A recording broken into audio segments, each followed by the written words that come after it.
Não podemos esquecer o seguinte: pesquisa atrás de pesquisa, inclusive feita por entidades como Datafolha, que não são suspeitas de direitismo, mostram que o povo brasileiro é acentuadamente cristão e conservador. Digamos, 70% a 80% do povo é assim. E não existe no parlamento sequer um único partido cristão e conservador. Isso já basta para mostrar a extensão do domínio hegemônico que esse pessoal da esquerda conseguiu. Então, acontece que toda essa aspiração cristã e conservadora, ela se condensou simbolicamente na pessoa do Bolsonaro. Já que não tem um partido, tem pelo menos uma pessoa. E é por isso que a destruição dessa pessoa é tão importante. Ora, mas nós não podemos esquecer o seguinte: vamos voltar de novo ao começo do labirinto. Como entramos nisto? Quer dizer, o primeiro setor da sociedade que o esquema gramsciano de ocupação de espaço dominou foi a mídia. Dominou 100% da mídia. Então, vamos dizer, a mídia é o pilar de tudo isso. E se não quebrarmos esse pilar, o sistema de poder continuará pesando sobre nós.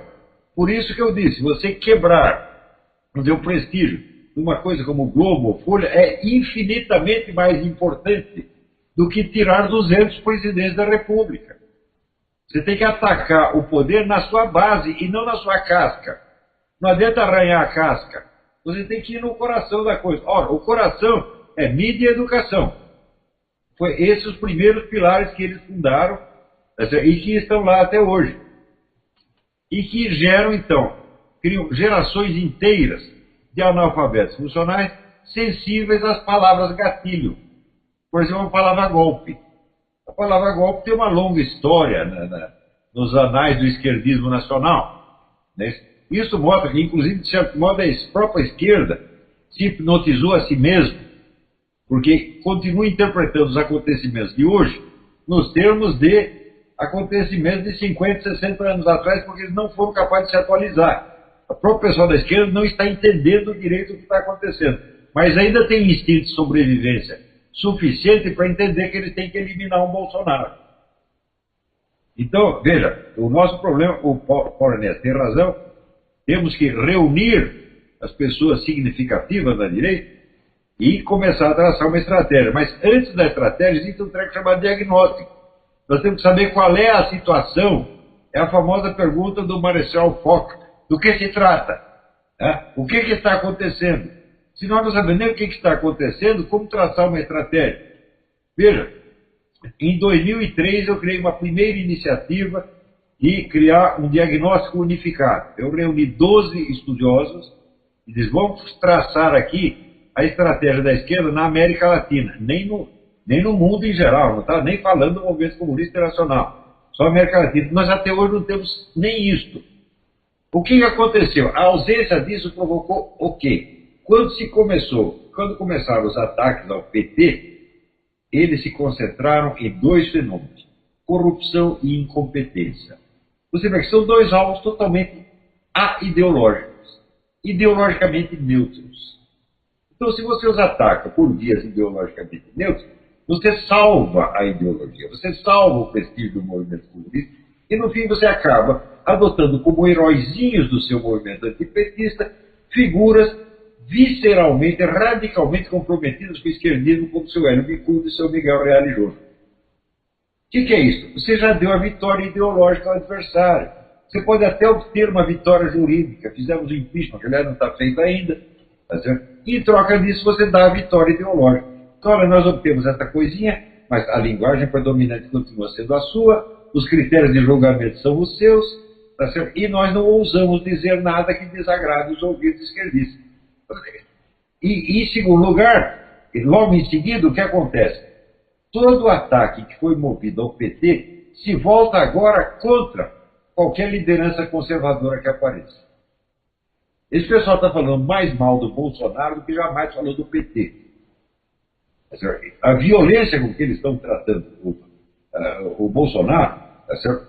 Mostra o que esteve por trás de todo o apoio, entre aspas, dessa gente ao antipetismo. Você vê, falando em Foro de São Paulo, o senhor Fernando Henrique Cardoso está comprometido até a goela com o Foro de São Paulo. Esse homem participou de reunião secreta com o diretoria do Fundo de São Paulo já em 93. Até hoje não se sabe o que foi falado nessa discussão, continua secreto, assunto proibido. Você acha que alguém na mídia vai perguntar isso a ele? Nunca perguntaram, não vão perguntar. Então querem salvaguardar a imagem dessa gente para oferecê-la como alternativa ao PT. Ou seja, caímos de novo, entramos de novo na estratégia das tesouras, é PT, PSDB. Né? E gente bem intencionada, mas que não tem cultura política suficiente para isso, é o caso da Janaína Pascoal, ela não entende nada de política, absolutamente nada. Tá certo? Ela entende das leis, isso sem dúvida. Tá certo? Vai lá e se alia com Hélio Bicudo e Miguel Reale, mostrando a sua inocência, por assim dizer. Né?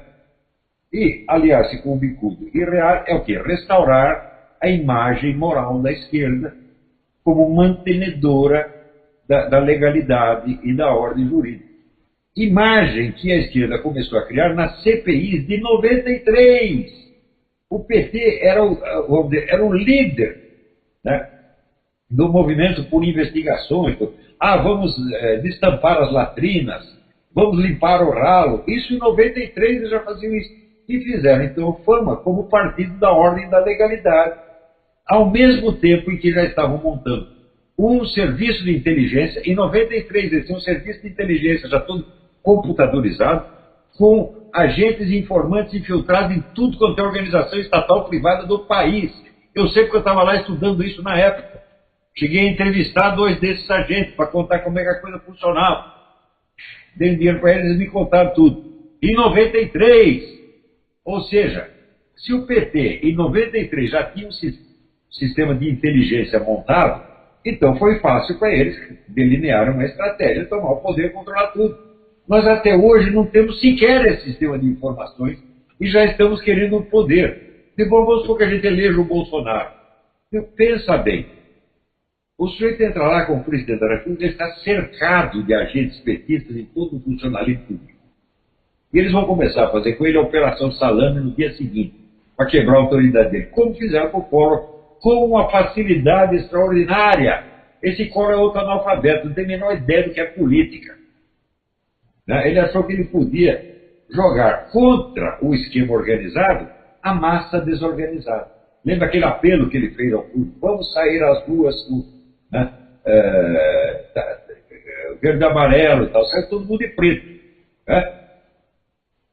Quer dizer, o que é isso? Nós estamos lidando com criança? Então é o seguinte, para conceber essa estratégia, nós temos, em primeiro lugar, decidir quem pode discutir essa estratégia, quem tem que ser excluído. Não é porque o sujeito é de direita ou conservador que tem que ser aceito. Não! Você tem que ter QI, meu filho, tem que ter QI, tem que ter cultura, tem que ser um homem sério. E daí nós fazemos essa discussão, primeiro diagnóstico e segundo estratégia. Às pressas, nós vamos ter que correr. O Paulo Ernesto tem razão. Alguma coisa nós temos que fazer já. Eu digo, então nós temos que fazer em 2 anos o que deveria ter feito em 20. Essa é a situação.